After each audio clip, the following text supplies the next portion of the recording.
wabarakatuh. Waalaikumsalam warahmatullahi wabarakatuh. Oke, bersama saya Triwijayanto di praktek pemasangan chip dan perawatan chip ya. Jadi para mahasiswa harus bisa nanti ketika di lahan praktek atau menjadi perawat minimal tahu bagaimana proses pemasangan dan perawatan chip ya. Seperti biasanya bahwa untuk praktek ini ya kita harus melewati beberapa fase ya, atau tahapan. Ada tahap pre-interaksi, kemudian tahap interaksi, kemudian tahap fase kerja, kemudian tahap terminasi ya. Untuk alat-alat yang harus disiapkan ya, disesuaikan dengan kondisi pasien ya. Apakah ada instruksi tidak dilakukan pemasangan gips? Kita lihat instruksi dokter ya. Biasanya pemasangan gips itu sudah biasa dilakukan oleh dokter atau mungkin perawat profesional yang diberikan delegasi oleh dokter ortopedik ya. Di rumah sakit yang sudah ada spesialis perawat ortopedi biasanya bisa dilakukan oleh mereka ya. Jadi tindakan ini adalah tindakan melakukan pemasangan fiksasi eksternal dengan menggunakan gips yang terbuat dari gipsum ya. Nah, alat-alat yang harus disiapkan itu adalah ya, Anda bisa melihat pada fase prainteraksi Anda sudah menyiapkan alat ya. Kalau pasien itu ada luka, tentunya nanti kita harus mengganti balutannya dulu ya. Jangan nanti balutan yang sudah lama tidak diganti, sudah banyak cairannya, banyak, apalagi namanya luka pasti mengeluarkan drainase, mengeluarkan eksudat. Eksudat itu ada eksudat yang normal, ada yang tidak normal atau patologis. Kalau eksudat normalnya itu adalah bentuknya serus ya kan, plasma. Jadi jangan heran nanti kalau ada kena luka mengeluarkan cairan bening kuning, itu adalah plasma, itu normal. Tapi kalau cairannya merah berarti ada darah. Tapi kalau cairannya berwarna keputihan, coklat keputihan berbau busuk, berarti ada tanda-tanda infeksi. Hati-hati, kalau ada tanda-tanda infeksi dilakukan pemasangan gips, nanti bisa akan menyebabkan infeksinya bisa meluas, bahkan bisa terjadi perkembangan biakan kuman Clostridium tetani yang bisa menyebabkan apa? Tetanus. Ya, karena kalau masang gips itu kan dalamnya itu lembab, ya kan? Karena dipasang kas, ya, terbuat dari gipsus, kadar airnya cukup tinggi, kemudian mengering, ya. Kemudian di situ sebagai media terbaik kalau ada luka, ada darah, ya, itu bisa sebagai tempat perkembangannya bakteri, terutama Clostridium tetani. Makanya nanti kalau lukanya gipsnya sudah mengering, kemudian nanti dibuka, ya, dibuat jendela dengan menggunakan grinder, ya.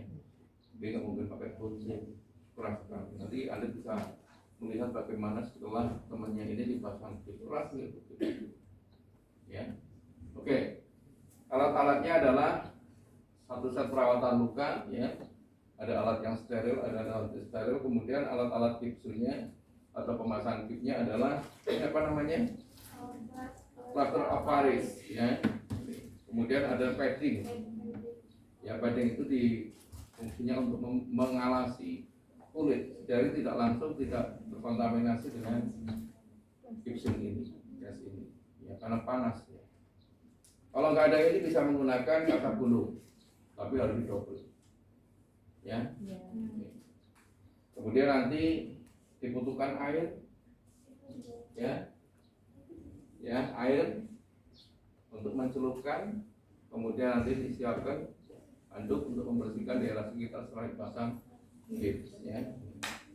Jadi seperangkat alat perawatan luka kita siapkan ditambah dengan alat-alat untuk pemasangan gips ya. Kemudian nanti ada bengkok, kemudian ada kotak sampah dan sebagainya ya. Oke, kita masuk ke fase interaksi ya. Jadi kita masuk fase interaksi ke pasien. Assalamualaikum. Apakah benar Bapak yang bernama Aldo? Jadi kita lihat tanda kenalnya Aldo, karena ada gips dipasang ada fraktur, kita lihat yang tidak, yang ada tanda kenalnya Bapak Aldo. Lahir tanggal berapa Pak? Tanggal 8. Tahun berapa? 2001. Oke, validasi ya. Kemudian kita lanjutkan dengan evaluasi. Pak, gimana tangan kanannya Pak? Masih sakit Pak ya? Nah, oke. Jadi setelah validasi dan evaluasi, kita akan melakukan kontrak ke pasien. Pak, nanti saya akan memasang namanya gips ya Pak ya. Tadi Bapak kan terpasang oleh bidan ini hanya sementara. Nanti Bapak akan dipasang gips ya, kurang lebih nanti waktunya kurang lebih itu 1 bulan kalau ada perbaikan Pak ya. Nanti 2 minggu akan di ronsen dulu, nanti kalau bagus dilanjutkan ya 1 bulan, kemudian kalau sudah menyatu penyambungannya baru dibuka ya. Oke, nanti Bapak akan saya pasang waktunya kurang lebih 10 menit ya. Tempatnya di sini saja Pak ya. Tujuannya untuk tindakan pemasangan gips itu adalah untuk mengimobilisasikan atau mengistirahatkan tangan Bapak yang patah ini supaya terjadi proses penyembuhan tulang yang baik ya Pak ya. Oke, bersedia Pak? Oke, jadi kalau sudah bersedia nanti kita ke ruangan untuk mengambil alat ya. Oke, kita ambil alat, kita dorong ya, kita siapkan semuanya ya. Kalau perlu asisten, nggak bisa kita kerja sendiri. Oke, saya minta 1 asisten.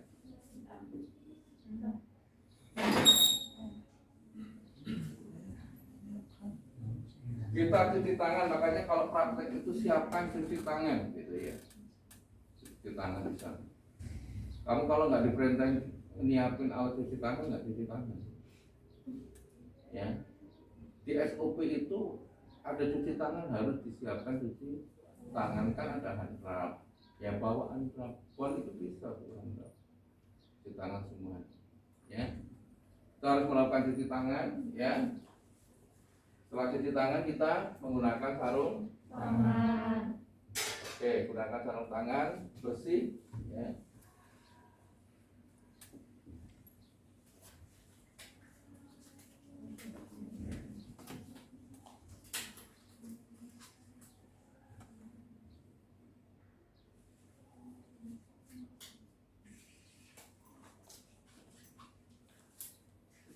Kemudian beri posisi yang senyaman mungkin ya, supaya nanti pasien nyaman ketika kita tidak ada kendala ya.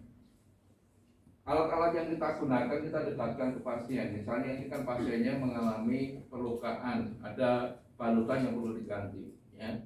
Kita ganti dulu ya, kita buka ya. Kalau misalkan ini fraktur, ini boleh saja kita angkat begini, enggak masalah. Tapi kalau nggak ada ini, jangan sekali-kali.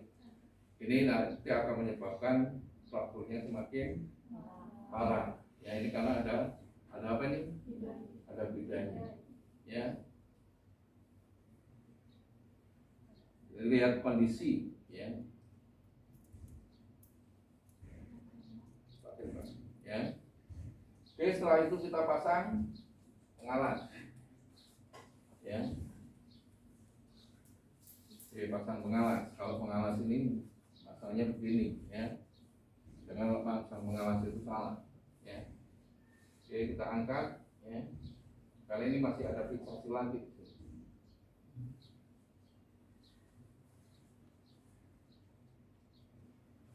Kita perhatikan untuk pemasangan ini lebar, kalau bisa begini juga boleh ya, karena memasang gips nanti perlu area yang mungkin lebar ya.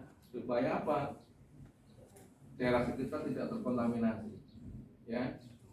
Kemudian kita potong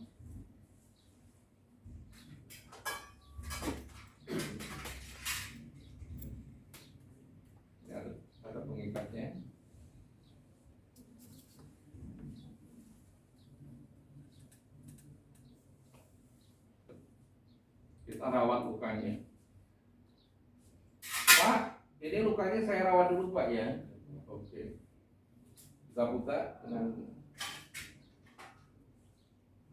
ini juga terasa. Jadi kalau menyiapkan itu harus didiam.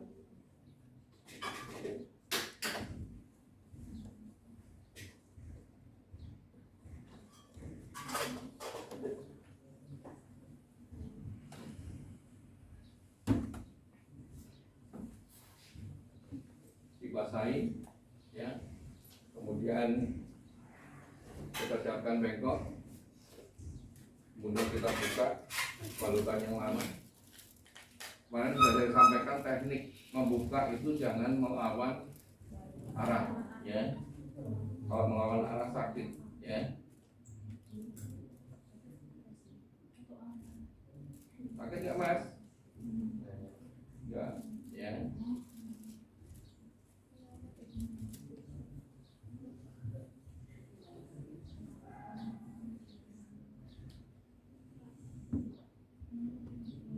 Oke, kita buka. Kalau misalkan lengket kita siram dengan NaCl. Oke, kalau tidak kita angkat. Oke, kita lihat lukanya. Bagaimana kondisi lukanya? Kalau lukanya tidak parah kita hanya bersihkan, kemudian kita tutup dengan kasa steril atau menggunakan supratul ditutup. Ya.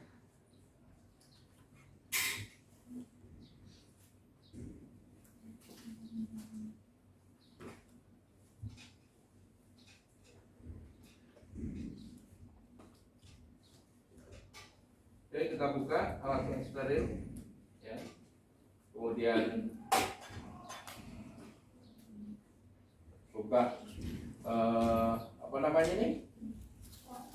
Apa tromol? Masih lupa tromol, ya. Kemudian kalau bisa disiapkan ini ya, disiram dengan NaCl wadahnya ini yang kosong, ya.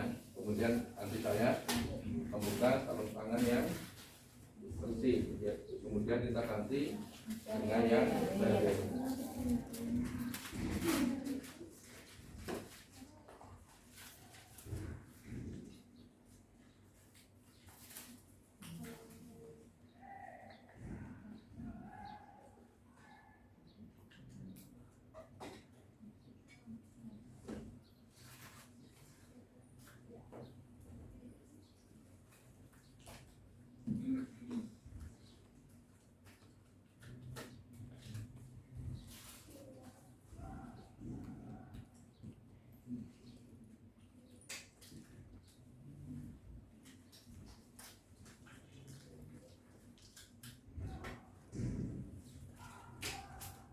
Kemudian kita buka instrumennya yang dibutuhkan.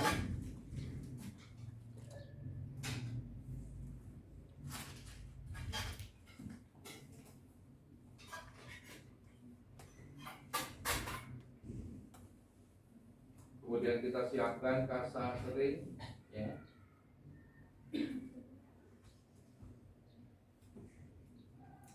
Kalau misalkan lukanya lebar, ini bisa kita peras, kemudian kita bisa langsung bersihkan, ya.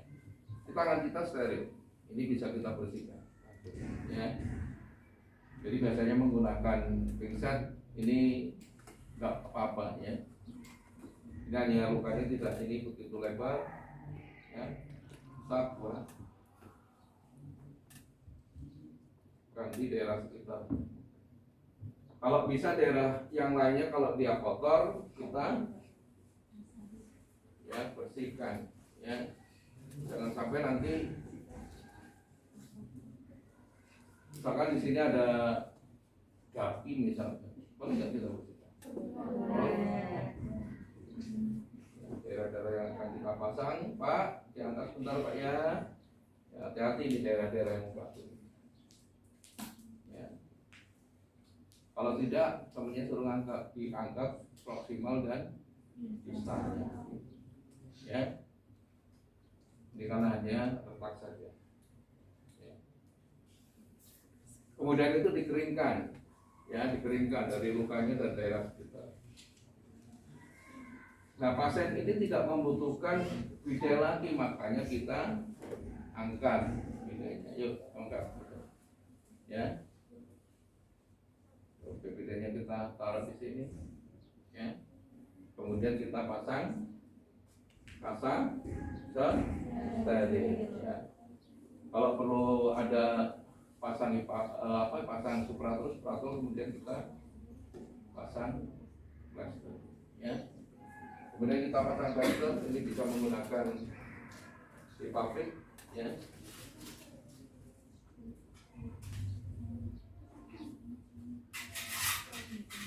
Kalau perawatan luka agak lama, tapi kalau cuma masang kip cepat, ya.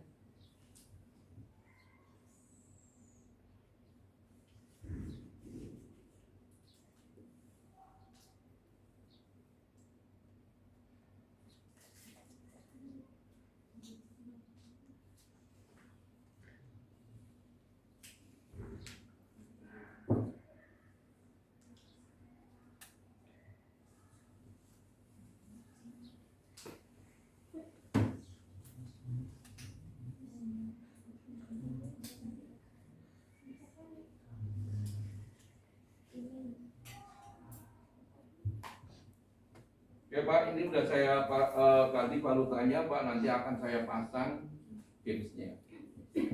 Jadi pasang gips itu ada 3 proses. Yang pertama adalah pencelupan, pengaplikasian, kemudian pengeringan. Oke ya.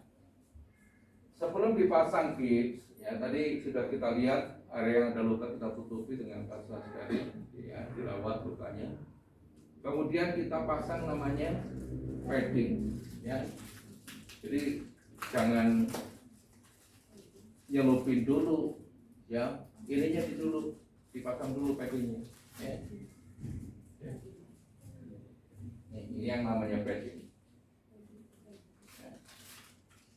Stockinette bahasanya, ya, ya bentuknya begini, ya. Ya. Nah, nanti kalau ada air tidak langsung bisa terserap, ya. Kita pasang dari bagian bawah, ya. Ya, yuk diangkat Pak. Saya minta bantuan, ya, untuk mengangkat, ya. Makanya kalau ini praktek harus siapkan sarung tangan 2. Ya sini, sini, ya. Yuk. Diangkat Pak. Dari proximal distal, ya.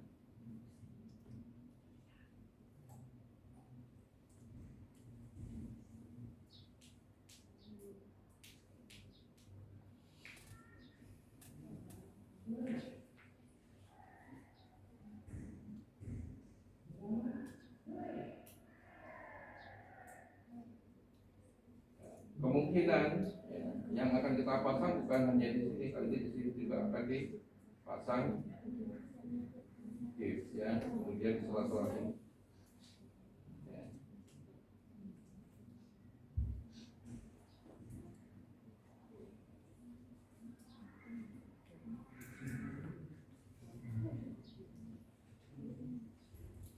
Kalau sudah terpasang, ya, kita baru menyelupkan. Yang dibutuhkan untuk lengan itu sekitar 2 sampai 3. Ya. Kita celupkan. Ini yang namanya plaster of Paris. Ya. Ya, plaster of Paris. Ya. Nah, ini ada pengaitnya, ya. Kemudian ini nanti kita celupkan, ya. Nanti kalau udah kita peres, ya. Oke, kita celupkan berapa waktunya? 2 sampai 6 detik, ya. 2 sampai 6 detik, ya. 1.000, 2.000, 3.000, 5.000, 6.000 kita peras, ya. Dari distal ke proximal boleh, ya. Ini karena kita lihat, ya. Yuk dibantu Pak, ya. Diangkat. Nah, oke, kita lakukan pemelasteran, ya. Mulai dari sisi kolek, ya, ya.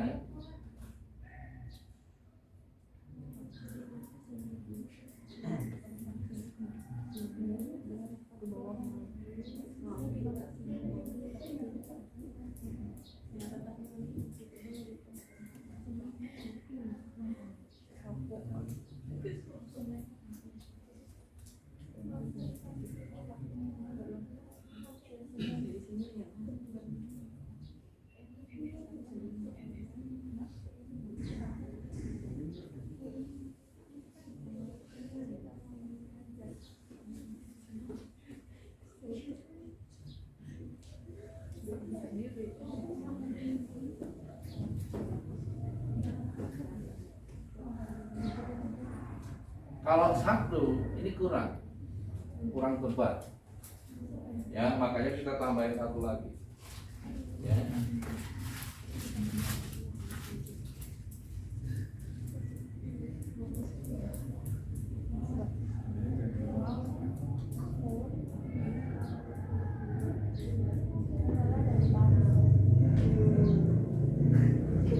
Hebat, anu lagi, ya. Kita mulai dari atas boleh, tadi yang kebanyakan, ya.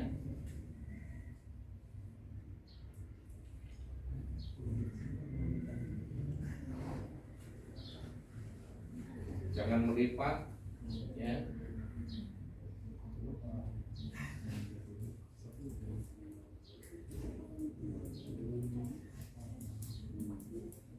Kalau dia kurang air, dia sulit untuk dibentuk.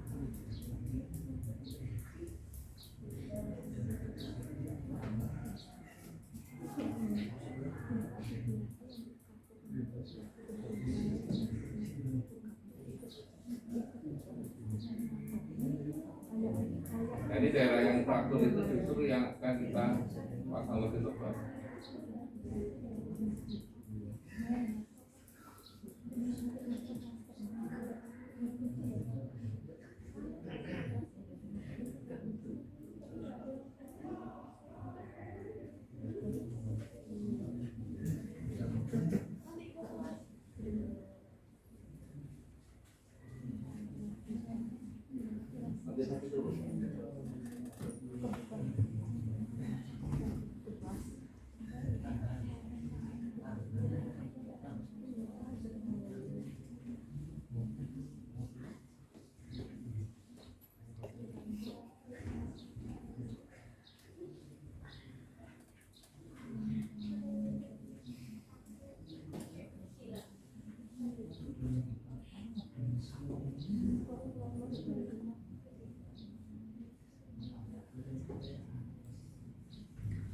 Ya, taruh bawah.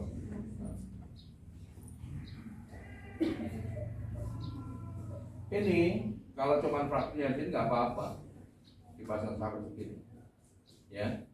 Tapi kalau cuma segini hati-hati, jangan percuma juga pasang. Jadi kita melewati sini yang, ya. Nah, ini sudah kita pasang, ya. Ya, jangan ini dulu, kita harus apa dulu? Harus dibersihkan dulu, ya, daerah-daerah yang mengalami atau terkena kontaminasi dengan ya.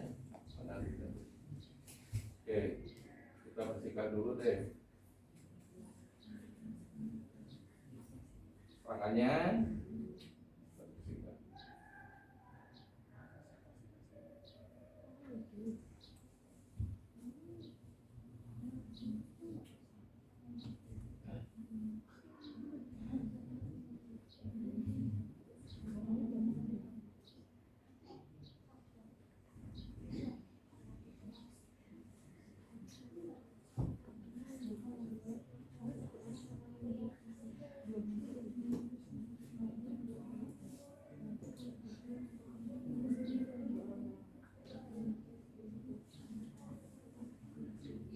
Kalau sudah pernah kita praktik nih, ya kita tarik alat-alat juga bereskan.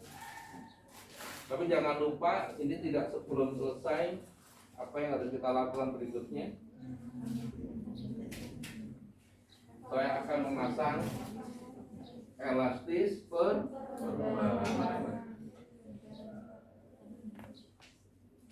Perban elastis. Oke. Nah, perban elastis itu fungsinya untuk apa ya bahasanya, untuk merapikan, mengerat, mengencangkan ya, supaya nanti lebih bagus lagi. Ya.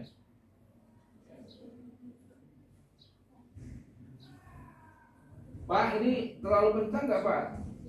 Nah, ya.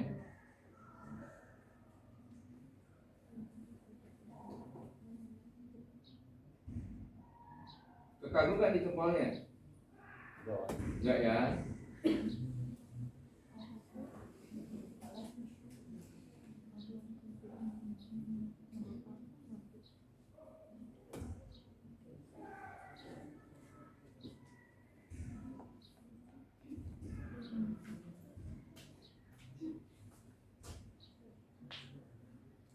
Tadi harus perban berapa?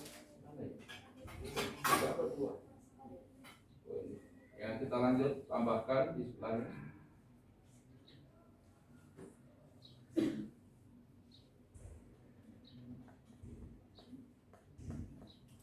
Bapak bisa nekuk sebentar, nekuk aja Pak. Nah, tarik Pak ya.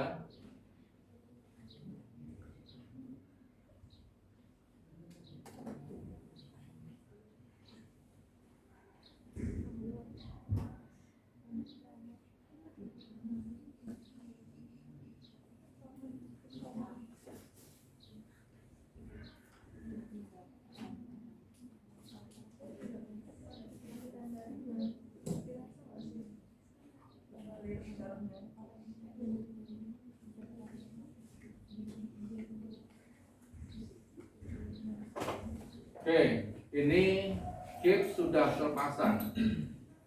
Jadi ada proses pencelupan, pengaplikasian, kemudian pengeringan. Ya. Jadi pengeringan itu nanti kita sampaikan ke RTL saja. Ya, kita masuk ke fase terminasi. Pak, gimana Pak? Setelah dipasang Pak nih, selanjutnya. Enak ya, ya lebih nyaman. Kemudian Pak, ini nanti keringnya agak lama ya, sekitar 2 hari baru kering ya. Jadi nanti Bapak supaya pengeringannya lebih cepat, nanti Bapak bisa keluar kamar ya, bisa berjemur ya, atau menggunakan hair dryer boleh.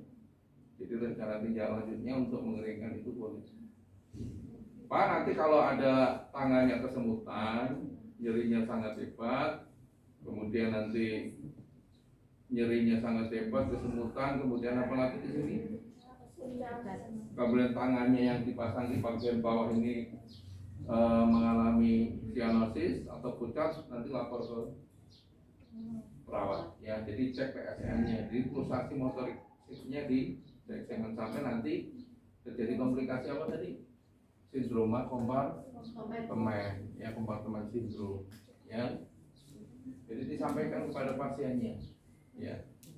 Kemudian tindakannya akan datang, kontaknya akan datang, Pak, nanti saya akan kembali lagi, akan memberikan obat ya, obat penurun nyeri, waktunya kurang lebih 10 menit supaya di sini saja ya. Kemudian kita catat.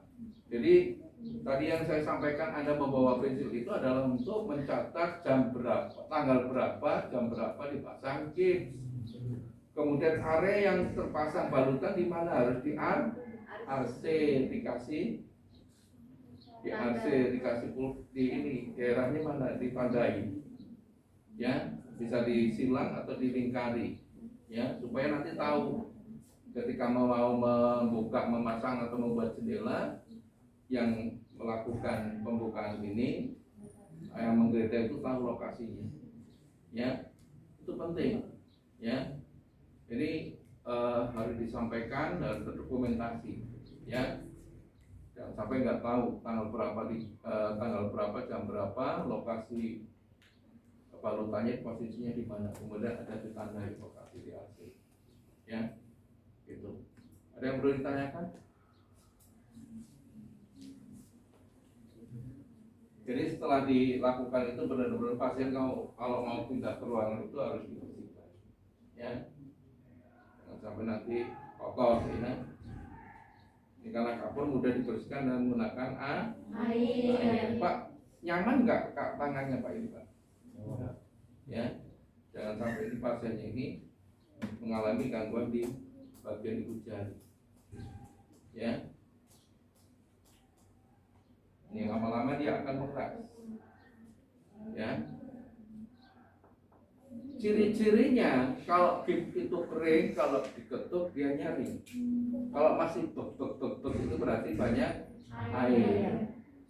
Nanti tunggu 2 hari, ding ya, lebih timpani, ya, dibanding dengan yang saat ini dia masih basah. Ini lumayan udah keras. Kamu coba keras Jadi efeknya terhadap kulit kalau orang itu sensitif sekali dia bisa melumpuh, ya. Apalagi kalau tidak dililiti dengan padding kosong-kosong karena nggak berilmu gitu kan. Makanya disiapkan padding, ya, supaya mencegah supaya tidak langsung terkontaminasi dengan gasnya, gipsnya. Anget ya, anget apa panas? Anget Pak. Anget, jangan ngomong panas. Kalau panas nanti siram panas gitu ya. Oke, ada yang perlu ditanyakan? Ada yang mau bertanya? Ini tidak diujikan, tapi hanya pengetahuan saja, ya. Nanti kalau Anda sebagai perawat, sebagai asisten, Anda harus tahu apa yang harus disiapkan, ya. Oke. Cukup, ya. Untuk elastis perban itu harus dipakai apa bisa nggak pakai elastis perban terus dilepas? Nah, ini sebetulnya kan hanya untuk membuat suatu supaya gripnya itu kuat, ya. Dia kan masih basah nih, membentuk supaya kuat. Walaupun lama-lama juga nanti ini dibuka, lama-lama dia longgar. Berminggu-minggu nanti 10 hari sudah mulai longgar. Karena ada proses pengeringnya, gitu loh. Kayak kayu. Kalau saat dia musim panas itu kan mulai, ya. Kalau dingin dia, kalau punya rumah tuh, kalau di saat dia hujan sempit, ketika dia musim panas longgar. Ini karena banyak airnya, ya. Ini akan menyebabkan